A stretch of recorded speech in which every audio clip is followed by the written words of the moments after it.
You're listening to the Southern U Podcast, brought to you by Darton Archery on the Okayest Podcast Network, with your hosts Taylor McMurtry, Jeremy Ferguson, and Matt Brock.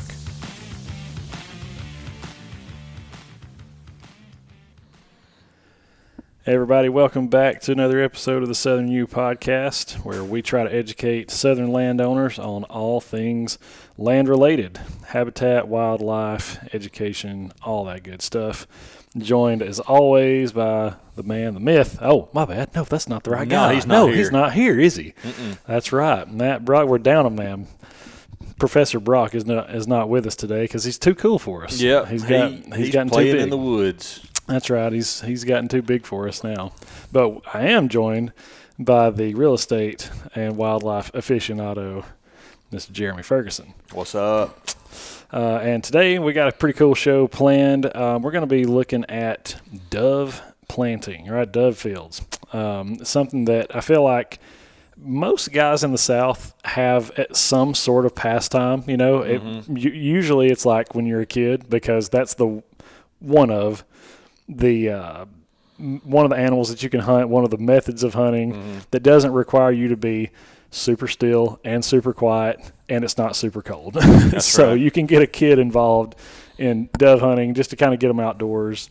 And, of course, it's a whole lot of fun, too. Yeah, you know? And let's face it, of course, I think this probably stands true in most parts of the country, but football Saturday, people tend to partake in cold beverages, whichever type you prefer, cook out and shoot doves as long as it's not 1,000 degrees. That's right. Which it tends to be in the 90s here. Oh, for sure. Yeah, I mean, if you get a day in opening day of dove season that's not 90 degrees, that's a rarity. I think this past year we had a cool day, relatively cool, cloudy day, best I remember. I'm not a big dove hunter. It's a blast. Oh, it's a lot of fun. That time of year, I've got other stuff going on weekends generally. Not watching football. I hate college and pro football now. It's not what it used to be. No, it's not. That's generally we're working cattle that time of year, moving and that sort of thing. So it's just part of it. But man, when I get to go, I enjoy it. For sure. We do a couple of shoots a year with clients where we take care of the fields and we go out and enjoy with clients and their colleagues and friends, and they allow me to invite some customers and things like that. So I always do it at least once or twice a year. Sure. Oh yeah, and I'll say too, it's also one of the. I mean, I would say even more so than duck hunting, because it works out better when you got more people. That's it. You know what I mean? Most of the time, if you talk deer hunting, it's like, I don't want anybody on my land. That's I don't want anybody. You know what I mean? And the same thing with turkeys and anything else you want to throw out there. But when you get to doves, it's like, you know, you kind of need more people in the field to keep those birds moving around, because you have a pocket of a field that doesn't have someone in it to deter birds from flying, then that's just where they go, you know, and so it kind of works out better to have more people. And I don't know how it is, you know, across the country. Look, I know it's huge here, all the camaraderie involved, and I've shot doves in Texas with some friends, and in Tennessee, only 3 states I've ever hunted doves in, and it was all very similar, but just always a big affair. You know, cooking, friends, family, you know, kids, dogs running around. So if you're looking for a way to get in to hunting and you're not a hunter, man, dove hunting's the way to go. Even if you have to find you a little pay hunt place to go. And around here, there's plenty of those around. They range anywhere from $50 a gun up to several $100s a gun. But well, and there's also, I know it's not as prolific, I guess, as other types of public hunting, but there's, you know, you can go on some of the public land too. Yes, and Matt could fill you in more about those, but since he's not here, I guess we'll have to leave you to do your own research on Outdoor Alabama. But there are state hunts that they have on public areas. Of course, then there's some open areas that they've got set dates and you can go hunt. But the shoots that they put on generally are really good. Oh yeah. I mean, they get planted and get taken care of, but it is usually it's first come first serve. So that's it. You got to get signed up. That's right. Cool. Well, you guys know the format by now. If you don't, this is one of your first chances or first time listening.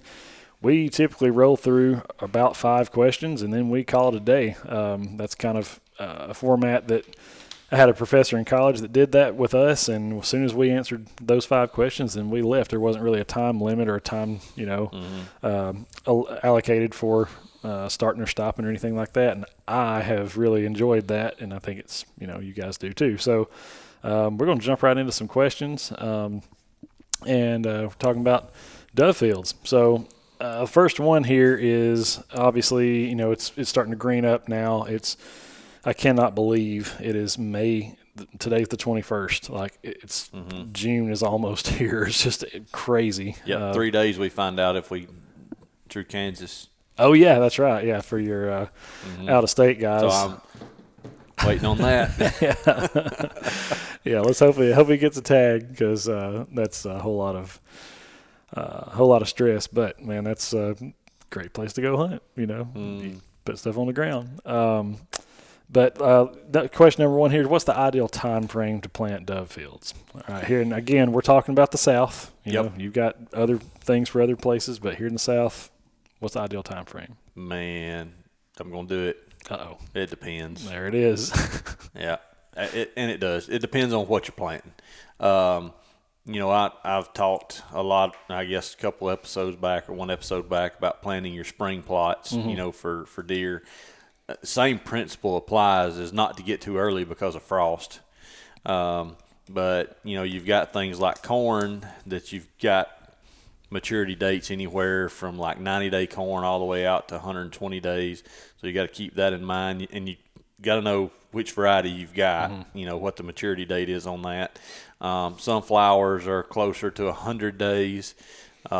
Millet, most of the millet varieties are somewhere in the 60 to 80 days, and then the sorghum, in that 80-day time frame too. And really, that's the only things I plant for doves, outside of a rare occasion where I have planted woolly croton, or people call it goatweed, which is a phenomenal dove hunt. Is woolly croton, but the seed's really expensive. Oh, gotcha.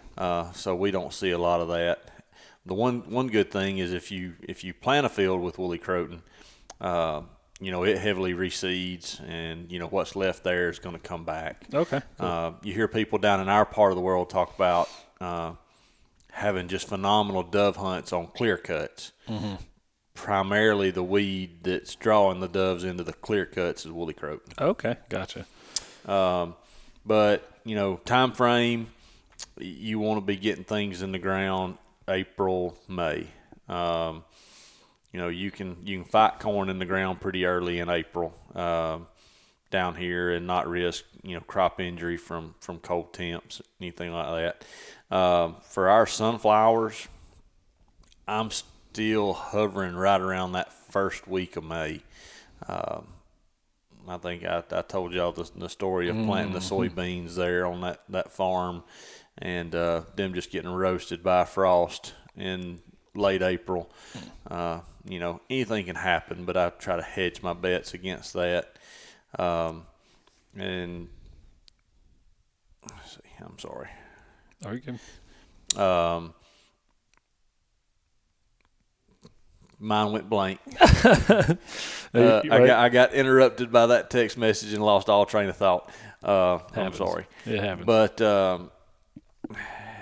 you can actually push some plantings on later into June, because you got, you're going to be starting doves right around that first week or the beginning of the second week of September-ish.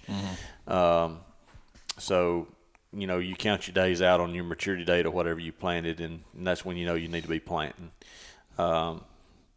Millet gives you a lot larger window or time frame to plant, and then sorghum kind of behind that gives you a little more breathing room than drying down sunflowers and having corn especially. Gotcha.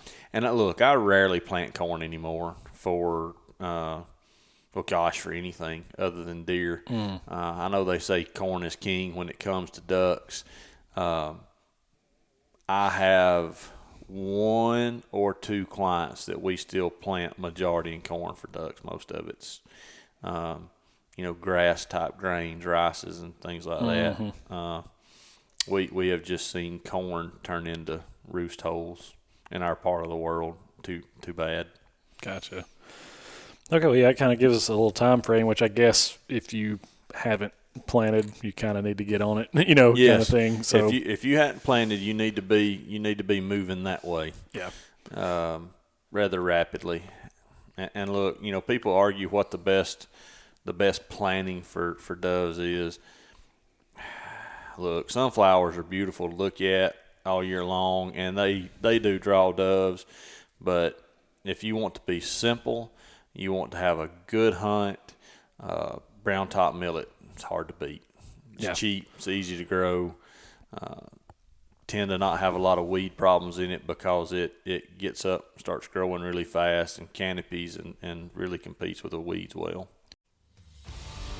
The Southern U podcast is brought to you by Darton Archery. For over 70 years, Darton Archery has been leading the way in archery innovation. With over 30 patents spanning over 60 years, it's easy to see why many archers and bow hunters have chosen to shoot a dart. Darton's patented dual sync cam system gives the archer 1/4 inch draw length adjustments, adjustable holding weight options ranging from 85% to 65%, and the super easy to tune E-system for quick adjustments and perfect arrow flight. For more information or to find an authorized Darton dealer, visit dartonarchery.com. That's DartonArchery.com. Okay, gotcha. Well, moving right along, the second question here is what should be done in preparation for planting these dove fields? We've talked about before about soil testing, and we've talked about, the kind of till versus no till and, that sort of stuff. Is all of that stuff? It all still plays a role. Okay. You do want to soil test, and look, if you're going all out and you're having a big hunt and you're having pay hunts, then you need to be soil testing and the crop that you're intending to grow that you place on that soil test to give that lab an idea of what you're trying to do. It needs to say sunflowers, and then they can give you the recommendations based on that. Follow the soil test. So many people do a soil test and then they don't follow it, or they'll get close. Follow it, and make sure that you're paying attention to the organic matter in your CEC and those things, so that you're taking advantage of all the fertilizer that you put down too. Because sunflowers are a little ticky. They need the food, and then they do not like competition. So the cleaner the field, the better for sunflowers. And so when you say clean, do you mean you need to disc that, rake it, burn it, do everything you possibly can to get stuff out of there? Or is there do you need to spray and terminate what's already there? What's the best way of getting that as clean as you can? Look, different folks have different methods. I'm just telling you what we do. For our sunflower fields, we do till the ground. We put down a pre-emergent at the time of planting, and then we'll come back again later as grasses and weeds start breaking through that protective time frame or protective layer of the pre-emergent, which is usually you're going to get 30, 40 days out of that, depending on how much rain, what type of soil, things of that nature. And we'll have to go back over them with another. And, of course, now this is with Clearfield sunflowers. I need to make sure everybody understands that. You can't just spray anything on sunflowers. Clearfield sunflowers give you the most options on what you can spray to keep weeds and grasses out of there. And look, I'm not going to give prescriptions that I use because I don't want somebody to use it and it not work. It's just what works for me. But there are a variety of pre-emergents that work well. Some of those are Dual Magnum, Prowl, H2O, Pendy, Spartan Charge, Spartan Charge. Spartan Charge. Oh, me. I forgot which one, that last one I was going to say after Spartan Charge. That's the Southern version right there. Yeah, Charge. Yeah. But there are a variety that work well. But look, as with everything, anytime you use a herbicide, read the label. Make sure you're picking group herbicides that work together. For instance, me at our farm, when I try to plant anything, I fight with red root pigweed and Palmer amaranth. I mean, put it in golfing terms. If you go out there, and you're trying to hit your iron shot and you knock a divot, in that divot in my pasture, there would be 10 pigweed or Palmer amaranth plants coming up. It's just unbelievable. And that's from past poor practices in farming, before I owned the place. So I said I avoid tilling at my farm, and I do, but for sunflowers I till. So I'm fighting those plants. So generally what I do is I'll disc my place really, really early. And I'll wait till we've got good rains and warm temperatures, which we had, 2 or 3 weeks ago. So my pigweed and Palmer amaranth got up about that tall. Well, I smoked it with glyphosate, and at that point I was ready to plant sunflowers. So I went ahead and I drilled sunflowers in, or say drill, I'm using a 4-row planter. Planted sunflowers in, and then I came back with a pre-emergent. I used a mixture of different ones. The basis of mine is has always been either Prowl H2O or having Pendy or Spartan. Those are the main ones that I use. So I'll get a layer of protection there for a little while, and in about 40 days I'll have to go back over. For fertilization in fields that you can row plant, best case scenario is that you can side dress your fertilize, or that you can in-row fertilize with the row. And, the guys with row planters know what I'm talking about. The guys that don't row plant, they don't know, but they don't have to know because they're not planting with a row planter. That's the best way to not feed everything in the field, so you're not feeding the weeds that are between the rows. My row planter is set on 36-inch spacing. I'm getting tongue-tied today. So, I've got a row of sunflowers. I got 36 inches of dirt, and I've got a row of sunflowers. Right. In that 36 inches of dirt, I don't want a bunch of weeds, and I don't want to feed those weeds. So, we're in-row fertilizing. Cuts down on my fertilizer cost, and I'm not feeding all the weeds. If you're drilling with a conventional drill, that's tougher to do. I will say that if you are guys that's drilling sunflowers, you're gonna have a better stand of sunflowers if you will get inside the hopper, those things, and block some rows off. We plant one of my clients' places. It's just where I can't get a row planter to it. We can get a drill there. So I get up in the drill. It's a 7.5-inch spacing. I block every other one, so we're planting on 15-inch spacing. Okay, gotcha. With a drill, I can't tailor my planting population like I can with my row planter. My row planter, generally for me, I'm planting 24,000 seed per acre on my sunflowers. I can't do that with a drill. But with drills, you can calibrate them and get really close. So, if you're going to plant with a drill, calibrate it, know how much seed you're putting out, and try to be in that 6-ish pounds per acre on sunflower. Sorghum, I hadn't planted sorghum much in recent history, and we always planted it with a drill. Because I hadn't planted it in quite a while, I can't tell you exactly how many pounds per acre we were drilling. And the reason I haven't done sorghum in quite a while is you have very limited herbicides that you can use with it to keep your fields clean. Okay.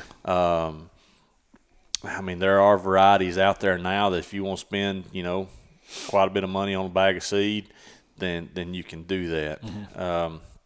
With these clear fields, they're expensive, but you're not using a lot of seed. With the Roundup Ready corn, look, it's really expensive, but there are ways that you can get Roundup Ready corn for far less than regular field corn prices. Shout out to the NWTF, their wildlife seed program. You can get Roundup Ready corn that's a year old. It is re-germ tested, so you know what germ rate you're getting out of them. And I think it's $40 or $45 a bag, as compared to $300 to $325 a bag. Wow, that's a huge difference. So it makes planting corn for wildlife folks much cheaper. Yeah. Now folks like Matt and myself, where we're planting and making money for folks, we don't. We're not supposed to do that. Don't do that, and you can't buy it for other people, because you do have to have a Monsanto certificate where you're planting Roundup Ready corn, basically saying that you're not picking that corn and trying to sell it. Gotcha. Same thing for anything that's Roundup Ready, though. Okay. There's just technology agreements that you have to abide by. Millet, man, with millet, you're going to need to burn down wherever you're putting the millet. And by burn down, I'm saying chemical herbicide burn down. At that point, you can broadcast it and mow, or you can burn it down, disc it, put your millet out. I suggest cultipacking when you're planting millet. And the main reason that I have found, look, it'll grow on humpy, clotted ground just fine. Doves really like a level surface to be walking around, picking around in. Right. So the more prepared field you have, the more the doves are going to use it. Right. And so, which I know you kind of went through some of that already on what to plant, because that was kind of the next question there. But can you just kind of give us some reasoning as to why? I mean, I know you do this for clients, and you have said, like, hey, this is what we've had success with over previous years and that sort of thing. But I've heard you say it before, like, if you're planting something, you need to think about, who am I planting this for? And if you're planting small seeded stuff for hoping that you have an awesome food plot for deer, well, like, why are you doing that? If you're planting large seeded stuff like soybeans, well, for doves, and that doesn't make any sense either. So I guess just like, could you kind of give just kind of a general statement on, like, if you're planting something for doves, it probably needs to be relatively small. I mean, the seed wise, I guess. Well, it's funny. Birds are a whole different animal. I mean, obviously, right. But when it comes to what they eat, they are a different animal. Most birds, I mean, look, there are species of songbirds and quote unquote dicky birds that they have very specialized food sources. A lot of the doves a lot of the birds that we see that are hunted are fairly general in what they will consume. If a dove can swallow it, generally they'll eat it when it comes to a seed. So, they will absolutely eat whole corn. But they have a tough time with it. They will absolutely eat whole soybeans. But the smaller seeds, they don't have as much work ahead of them in their crop, to grind that down. I have found that, seeds from small sunflowers or the mid-sized sunflowers on down seem to be preferred. But now, look how many dove hunts across the country are on cornfields. Yep. Picked cornfields. Sure, absolutely. So there's not – I don't think there's a total right answer when it comes to, what to plant for doves, except for, a lot of it comes to maturity, when you can pick it, things like that. I mean, well, you're not going to plant soybeans and be able to pick them and be ready to dove hunt. The maturity date doesn't allow you to do it, and your planting date doesn't allow you to do it. Now, if you're hunting doves on the second season where it's late in the year, then sure, you're going to have the opportunity to hunt doves over a picked soybean field. And look, it absolutely works. But that's why a lot of your dove hunts, like for the state, we talked about them having dove hunts. You'll see some of those get postponed, and that's because corn's not out of the field yet. Oh yeah. So I wouldn't say, hey, doves prefer millet, 5 times more than they prefer corn. I mean, it to me, as long as you have a plentiful grain source that's on the ground and the field is fairly clean, you're going to have doves. I got you. Because I know, like, one client in particular that you've got, I actually got to go out to that dove field, and I remember you saying, hey, we tried some pearl millet this time and just wanted to kind of see how it did. Yep. Don't know that we'll do this again. Nope. There's a whole lot of biomass kind of left behind, and I don't know that it really makes sense for us to do this again, but it was something to try, It was. We tried several different plantings on Dr. Kane's place down there last year, and we learned what we want to use primarily, which was sunflowers and brown top millet. We planted sorghum, and we also planted pearl millet.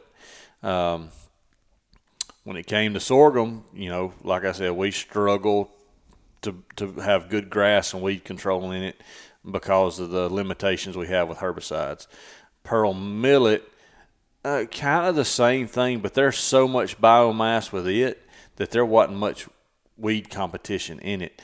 But when we tried to get rid of that biomass, more or less cut that stuff down, chew it up, burn it, whatever, so that we've got seed on the dirt, man, that was tough. I mean, because one, we're in a part of the world that we have a burn ban during that time of year. That's right. And it's not a silvicultural ban, so I can't get around it from a forestry standpoint. And that county public health department really gets in our business when we try to burn during that time of year.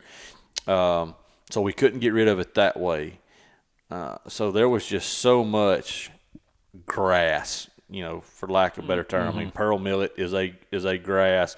That stuff was, I don't know, 7-8 foot tall, but I mean, seed head on it was, that big and just absolutely loaded with seed. I think we did an episode with me holding some of that.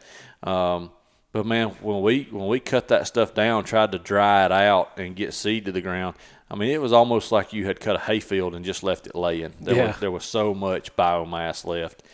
And doves just can't get to the seed that way. Yeah, that's right.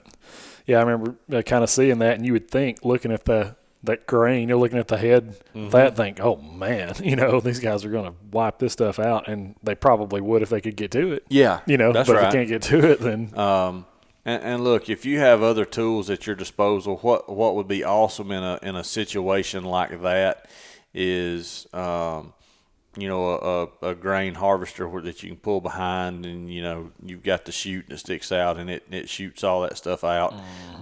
If you could do that, it would spread that out, and I think you would be okay. We just don't have access to one of those on the farm. And with brown top millet, look, you have a lot of guys plant that, and they're cutting it for hay, for cattle hay, and then they just time that last cutting and let it dry out. And after they bale that up, it's, you rake and bale hay, it's moving that grass around a lot, and then you're compressing into a bale. You're losing thousands of seeds off of those plants, just, and by thousands, I mean every few feet, Yeah. there'll be millions of seed across a field, just through the baling process. So it's there, it's built in. I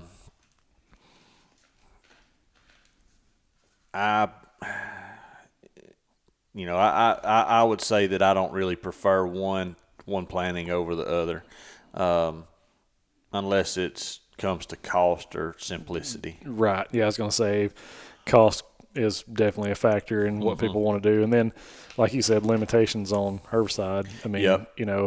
If I know it's going to be really hard for me to keep this clean, then I'm probably less likely to plant it. Right. And another thing that you've got to remember when you're planting sunflowers as opposed to some of these others is deer damage.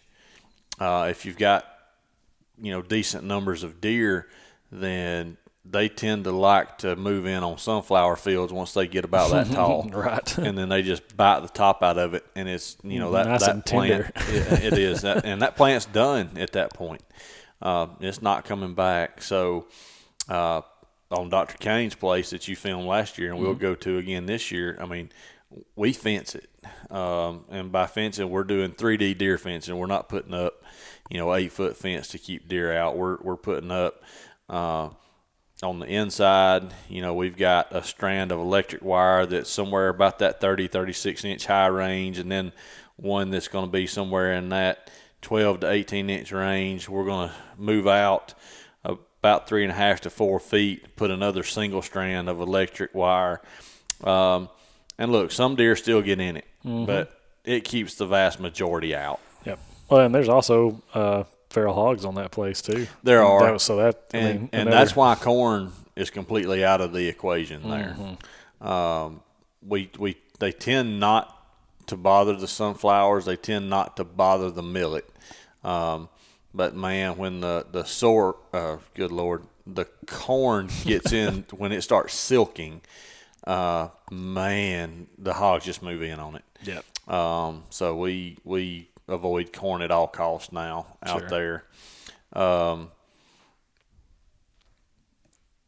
Another way to deter deer, a lot of sprays, you have limited success with. If you've got power, the little wiggly men that go out in front of car lots, wacky wheel inflatable tube men. Yeah, man, those things work great. If you've got access, it's not if it's not a huge field, and you've got access to power relatively close by, or you're one of these guys that's great with solar stuff. Man, those little wiggly men work like a champ. That'd be the funniest thing ever, to go drive by some immaculate field. Yep. Just out there crazy. And you've got to move it around, every few days, or deer get used to it. And look, there's other deterrents out there. I forget who makes them, but there's about this big that'll go onto a regular steel T-post. And it's got a flashing light, a sensor on it with a flashing light and a buzzer. And so when the deer crosses, kind of like with a trail camera, it senses the motion, and the light starts flashing, and the buzzer goes off. Gotcha. You got to move those around too, every 2 or 3 days. But deer can definitely be a problem for sunflowers.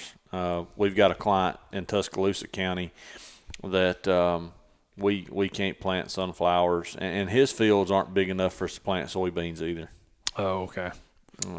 Even though he's got quite a bit of acreage, his largest field is about 15 acres, and we can't grow sunflowers or even soybeans in a 15-acre field because there's so many twists and turns in it, nooks and crannies. It's never big in any one place, and man, deer just wipe it out. Yep, they just eventually wipe it out. Gotcha.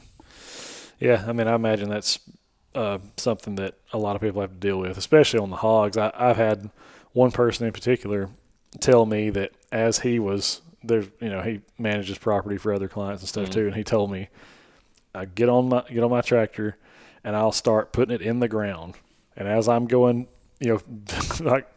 like you said, 4 rows wide, you see whatever he's got.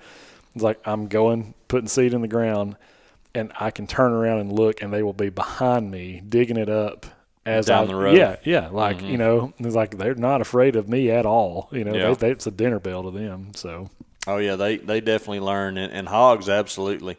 They will walk down the rows and pick that out. And I tell you, another pain in the butt is a dang crow. They will walk down rows. Anybody that does garden planting in their backyard or truck farmers know crows are a pain in the butt. Yeah. But they will absolutely walk down the rows and just dig and find individual seeds. Pick it up. That's wild. The Southern U podcast is brought to you by Tethered. For the last 5 years and counting, Tethered has pushed the boundaries of what mobile hunting looks like. Thanks to Tethered, gone are the days of having to haul heavy gear into the woods in order to hunt from elevation. Their lineup of tree saddles are lighter and safer than other methods. And saddles are not the only thing that Tethered has made better. Their complete lineup of sticks, packs, and other accessories have streamlined the process of getting to your desired hunting area and doing more of what we all love to do, hunt. So if you're ready to ditch the bulky, heavy, and loud hunting methods of the past, check out Tethered's complete list of products and gear at tetherednation.com. That's TETHRDNATION.com. Okay, well that's good to kind of know what to plant and when to plant it and that kind of stuff. Here's one that I really, if we can, it doesn't have to be a long-winded answer, but I'd like for us to maybe at least spend a little time on the legality of planting versus a prepared seed bed. I know that is something that, you probably, even if you have not, hopefully you've not done this yourself, but you at least know of somebody who said, man, I'll go out there and we'll, 2 weeks before the season starts, we'll plow it up and then we'll go strow a bunch of wheat or something out there on top of it, and we'll have us a good dove hunt, opening day. And so where is the gray area? Where is the line on what is considered a prepared seed bed and is 100% legal and what is not? And is that something you can talk on? Yeah, absolutely I can. The one caveat, and I'm going to say this up front, is there's still some gray area on what a prepared seed bed is. And you're going to need to talk to your local enforcement officer and say, look, this is kind of what I want to do. Mm-hmm. Is this okay? If you don't, and they deem it's not prepared seed bed, you're going to get tickets. Mm-hmm.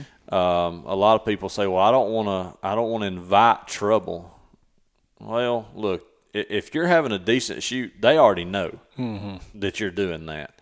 Now, you may not be a high priority or on the list to check, but it's rare that these guys don't know about, most dove hunts that's going on in the county. But I will say this, being with Game and Fish, and I think Matt would say the same thing, most of the time the offenders are repeat offenders. So it's not like, game wardens got to go looking for guys that's doing it the wrong way. Generally, guys that's doing it the wrong way, they're just always doing it the wrong way. Mm-hmm. But the laws not necessarily have changed, but they gave some clarity, years ago. And then what's allowed, or what they, as far as top sowing goes, now what is deemed a planting practice for us in Alabama by our cooperative extension unit, has helped with the dove hunting side of things. So if you disc the ground and you put wheat on top of that disc ground, you're good. That's a prepared seed bed. Okay.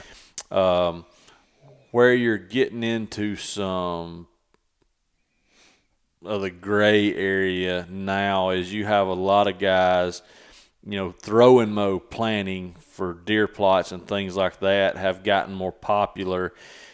Cover crops for farmers have gotten more popular. There's more people that's just going out and putting seed on top of the ground as a planting practice and calling it good. So that's where you're getting some rub in some of these instances with law enforcement officers. But, a common practice now for, say big row crop farmers is, they may pick a crop, or even before they pick, they may go in with a spreader or even a drone and put cover crop seed for the winter out, in their cornfield or their soybean field, what have you, and then pick. And all that seed, of course, it gets covered with some duff, and some planting trash, but all that seed just laying on top of the ground. Technically speaking, by the way our laws are written, or at least our planning guide in Alabama, that technically wouldn't be legal. Okay.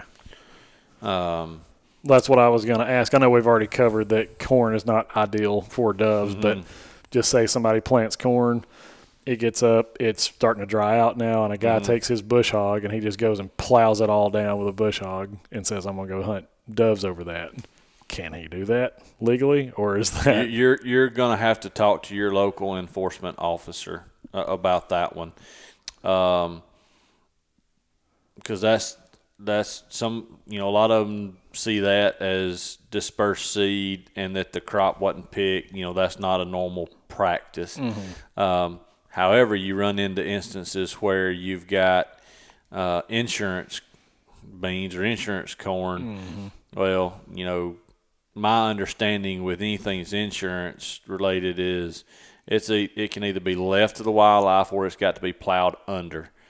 Well, what happens if they're in the process of that and it's dove season? Well, you may have a big field that needs to get knocked down, and they're in the process of plowing, but in the meantime you've got hundreds of acres that's been knocked down and yet to be plowed under. Right. So there are still some areas that I feel you can probably get into trouble. And look, these guys, these row crop farmers, we may get hit with tons of comments of, oh, you can't do that, you can't do this. I'm speculating on some of this because that's not what we've done. Right. That's why I say talk to your conservation officer. But for us, we're following letter of the law. So, if we're gonna have a dove hunt, we're gonna make sure there's a properly prepared seed bed, and there may be wheat just on top of the ground, but you're allowed to put 200 pounds per acre of wheat, top sown. Gotcha. Okay. With some of our sunflower fields and our millet, we're gonna dry those things down, and ahead of dove season, and try to get some seed on the ground. But with sunflowers, as those things dry, those seeds are going to naturally fall out. And in certain parts of the field, we actually do take them down, and we will actually work those fields up a little bit, and then we'll use that to top dress our wheat. The Southern U podcast is brought to you by Vitalize Seed. What sets Vitalize Seed Mixes apart from other companies is their ability to keep producing throughout multiple periods of the year. The symbiotic relationships between the different varieties support soil health while being extremely attractive to a variety of wildlife and important pollinators. If you're looking for a product that is going to benefit all of your wildlife and help you put deer and turkey in the freezer, ask your local seed dealer for Vitalize Seed. And for more information, visit vitalizeseed.com. That's VITALIZESEED.com. Okay.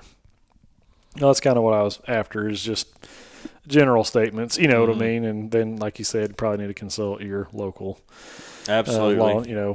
Conservation officer, because it's like anything else, man. If there's any kind of gray area where it's left up to the discretion of someone else, you may catch that guy on a bad day. Yep. Or whatever. Yep. And and you're in trouble. when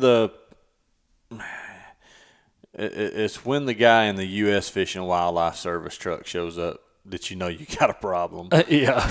You know, because migratory bird, you know, they can write you federal charges, and that's never good. No, that doesn't sound good. You know, most of it ends up being state charges. You know, no plugs and guns, and you know, not having a license or having, you know, a bird or two over the limit is the general things that you come across, and you know, baited fields. But like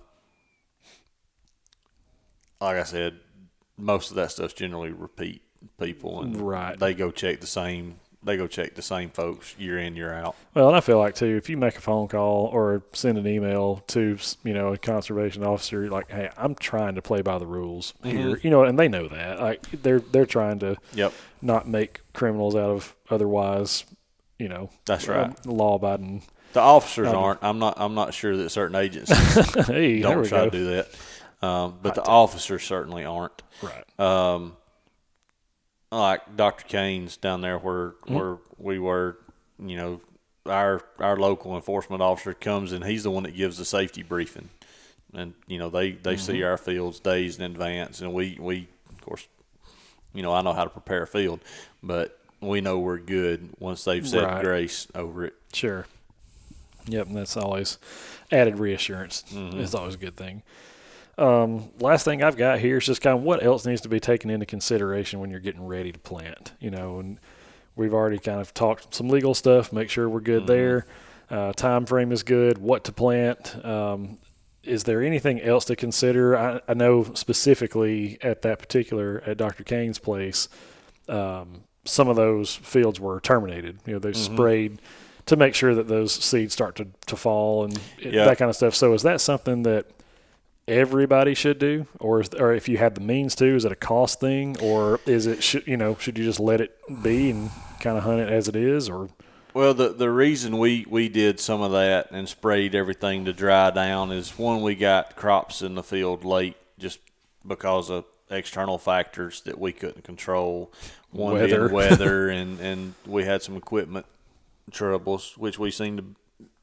If you work in this business and your equipment's in the field day in, day out, you know, all across the state in planting season, you're going to have equipment troubles. I mean, we're battling it today. Yep. It's just going to happen. But because we, you know, had our backs up against the wall, we were a little late. And then in some of the plantings, we got more grass in the plantings than we needed to have a clean field. So, you know, we burned everything down with Gramoxone and dried everything up about 2 weeks ahead. And man, you look, that's a nasty chemical. I mean, it really is. It'll make you babies be born naked. But it dries a field up pretty good.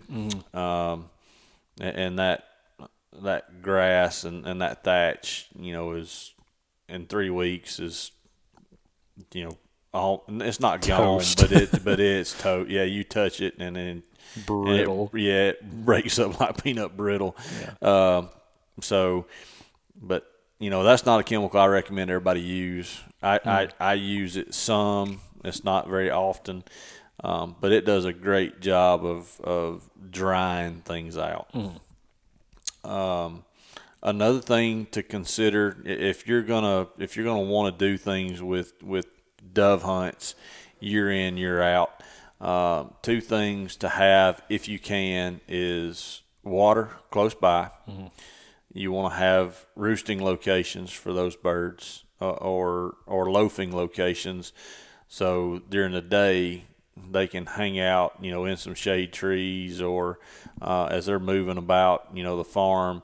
You know, you want some high lines, or you want some snags or some pines. I really like having big pines around my fields. I mean, you can't go put a big pine up, right? So, sure. But you can put up lines. You can put up fake lines. We do that. You know, that's just as simple as stretching cable up and getting it off the ground so it's out of your way. And water. you want to make sure you've got access to water. I think I said that, but anyway, water. And if you can, and what we have done in the past that I think works really well is we've built ponds, little small ponds for water holes, and you've got to keep them really, really clean and a gradual drop into the water. But we try to sand and gravel that, at least one edge where the doves can get to shallow water with gravel or sand. That way they can pick up gravel and sand for their crop, to be able to grind those seeds up. Yeah, it's amazing if you have those things together, right there next to a field, how many more birds you will hold. Another thing to consider is your location and proximity to homes or structures, churches. I mean, you've got some legality with occupied dwellings and, and churches and highways. Make sure you understand, those things. Yep. But other than that, make sure you got your planting, in the ground. Make sure you understand, the limitations with certain plantings as far as herbicides go. My suggestion is, use herbicides or use cultivators. Use whatever you have access to that you're okay with using to keep your fields as weed and grass free as possible. I mean, what you want is a crop and then dirt, so that those seeds are hitting bare dirt for those doves to land, kind of in the shade, and then bare dirt and able to pick those seeds up. Right. Yeah, I mean, I think that's about covered it. We got everything from planning and timing and what to plant, legal stuff, and then, like you said, I know it's not like you can go and just magically plant up a bunch of trees around the field so that they can roost in, but there are things you can do. I really like stretching cables across fields, and depending on, we're doing pretty good size fields generally. I try to put the cables down the center. You got to get them high enough that you're not hanging big equipment on them. Right. So it can't be something that's 6-8 foot off the ground. You got to get them 12, 14 foot off the ground, and that can kind of be a pain. But what I like to do is, have those cables on a pulley system so we can let them up and down. And you can't really do it on smooth cable or one that's coated. Yeah, I understand that. But if you can put up a cable that's not coated, you can, and you have a pulley system on it with like a boat crank. Yeah, like a winch. Yep. So you can let that down when you're having a hunt, and you can go out there and put clip-on decoys. Hello, bird. You can put clip-on decoys and raise them back up and decoy birds in. Right. Yep. Which seems to always be pretty good. Oh, yeah, that's not a bad idea. And the only other thing, that I know that just bears mentioning when it comes to dove hunt is, regardless how big or how small the hunt is, you need to have a safety briefing. You need to talk about gun safety. You need to talk about shooting low birds. That's right.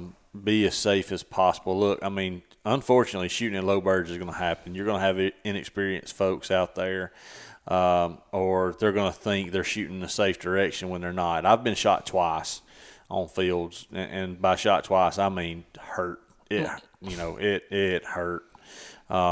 And got a buddy that got shot, almost lost an eye. Shotguns are still dangerous, even if people are a long way from you. Oh, yeah, for sure. But also, man, it's a great way to get kids involved. Even if your kids aren't going to hunt, man, take them out there with a BB gun, a little Red Ryder. That's what I do. And let them have Absolutely. let them have a big day. Let them shoot at some birds flying by with a Red Ryder. Hey, you can shoot one while they're shooting at it, and hey, man, awesome shot. Killed it with a BB gun. That's right. High five. Yep. Oh, one of my first memories of just being outdoors at all is like that. Dad went on a dove hunt. I took the Red Ryder with me, and he had kind of mortally wounded one. But it's like, hey, can go over there and shoot that bird that's flopping around? You know what I mean? And of course, I thought I was king of the world because I shot a dove. That's right. So and it really is a great way because you don't have to be super duper still and quiet, and it's not freezing cold. Now it may be hot. Yeah, it can be blistering hot here. Make sure you wear the sunscreen and the bug spray. But apart from that, I mean, it's still a great time. And one of the best parts about it is when this thing is over with, then usually people are hanging out afterwards. That's right. Watching football, eating, that type of thing. Exactly. So. You guys got what you need now. Go plant you a dove field. Yep, and if you've got questions, reach out to Matt and I. Yeah, reach out to Taylor, and Taylor can get with us when it comes to, the biggest question I get on dove fields are herbicide questions, and I've kind of got my window where I work as far as what herbicides I have gotten comfortable using and I think work well. Some of my buddies, they're like, man, why are you using that? Use this. This is better. And I'm like, well, what I'm using is working. But I can give you some prescriptions on things. But, there again, do research on your own and read the label, read the label. Use your proper PPE when you're handling some of this stuff because some of these herbicides are, they're not going to quote unquote hurt you, so to speak, but you don't want them in your eyes, you don't want them in your mouth, things of that nature. I don't advocate go take a bath in this stuff. No. But it's not, from my perspective, it's not the end of the world if you get a little on you and you get it off of you. Yeah. Sure. I've told a story time and time again. I saw a guy drink Roundup one time. Yeah, now there's all kind of lawsuits for that going on. He was a rep for a spraying company that we used, timber company years ago, and we had a lady just, a neighbor showed up. Oh, you're going to kill us all with that stuff. And that guy kind of got tired of listening to it, and he poured about that much in a little cup, and we're all standing there wondering what's about to happen here, and he just turns it up and drinks it. He said, now do you think that I would do that if it was gonna kill you? Yeah. And I mean, her eyes got that big around, and she didn't say another word. She just turned around and left. Now, would I do that? Absolutely not. No. Don't advocate anybody does it, but he proved his point. Yep, that's right. I know he could shit over a 4-rail fence after he did that. he had to have been able to, but but he sure did it. Oh man, no thanks. But yeah, looking forward to dove season.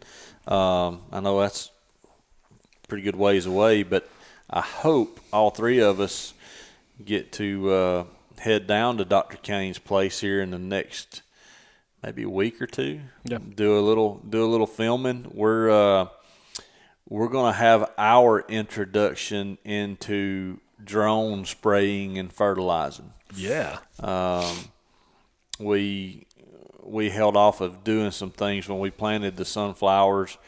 One, from timing purposes, but two, I wanted to try this out. Yeah.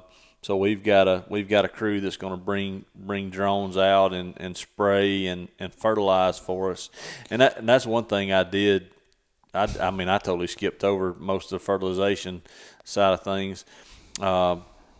If you're growing something like sunflowers, I advocate for splitting the fertilize and do it 2 times. Okay. Gotcha. Do it at the time of planting. and then if you have the ability, do a second application. So Okay. break your recommended rates in half, plant it or fertilize at the time of planting, and then fertilize again at about, I would say, the V8 stage or 8-leaf stage. Okay. Go ahead and dose them again. And you may have other guys that are doing this that may say, hey, wait till they're putting on heads or another leaf stage. I tend to like the 8-leaf stage myself, but I got you. just me. I got you. The Southern U podcast is brought to you by First South Farm Credit. If you are looking to purchase land, it's highly likely that financing will be needed. The team at First South Farm Credit understands the ins and outs of the land buying process and can help you get the financing needed to secure your purchase. Whether you are looking for that dream cattle farm or that big piece of timber to chase deer and turkey on, First South Farm Credit can get it done. For more information, visit firstsouthfarmcredit.com. That's first, F-I-R-S-T, South, S-O-U-T-H, Farm, F-A-R-M, Credit, C-R-E-D-I-T.com. I don't know who your crew is for spraying that stuff with drones. I hope it's not the same guy that you sent us a video of last night that took a drone to the dome. No, that guy, y'all. I don't know if anybody's seen this, but my mind-numbing thing, unfortunately, is trying to get my mind off of business day to day. I'll come home and before bed, I'll just scroll, Facebook or Instagram, just looking for as dumb a stuff as I can find to laugh at. And that guy, my gosh, I don't know what size drone that was or how fast it was going, but it hit that guy in the head and it took him off his feet. Oh yeah, and he went to the hospital. And the drone just flew apart. Disintegrated. Yeah, the drone is no more. So yeah, it was hilarious. No, it's not him. The guy that's actually going to be coming down is a guy named Trayton Taft with there it is. Taft Drone Services. Good Lord. But I've known Trayton for a while now. He does a lot of different things with drones, including deer surveys, and we're going to try to get into a little bit of that this winter, doing some thermal surveys and things like that. That'd be cool. But yeah, we're gonna play around with that here. Probably not next week, but the week after. Okay. Cool. Well, guys, thanks so much for hanging out with us, and hopefully we shared some information that is of value to you guys. Hope you're learning as I am just along on the journey too. But stay tuned. We do have some more in the field type stuff coming up, and we also potentially could have some pretty big announcements to make in the near future too. Yep. And maybe one day Matt will show back up. Yeah, maybe. Who knows, man? That guy's, I don't know. He's too popular now. He's too cool for us. I don't think his popularity. I think his time management needs to be better. Exactly. I mean, I find the time to come do this. You find the time to come do this. This here's Southern U, Matt. Come on, man. I'm telling you, you just can't rely on that boy for nothing. Oh, man. Well, thank you guys again. We will see you on the next one. Out.